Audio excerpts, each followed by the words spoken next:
देशको लागि पनि राम्रो हुने कुरा जुन एउटा नीतिगत प्रस्तावको रूपमा छलफलको रूपमा आयो र त्यसलाई हामीले अवलम्बन गरेर सुधारमा जान सक्छौँ कि सक्दैनौँ भनेर यहाँ गर्ने प्रस्ताव राख्दा हामी सक्छौँ, कसरी गर्न सक्छौँ भनेर तपाईँहरूले जसरी एउटा जुन स्पिरिटका साथ सुधार गर्ने नै हो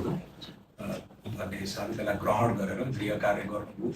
आन्तरिक रूपमा तयार भएर यति छोटो समयमा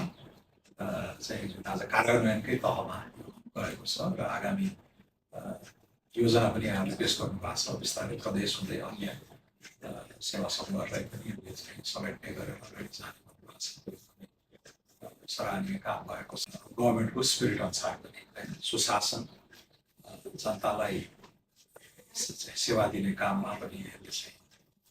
हेल्प गर्छ र पारदर्शी ढङ्गले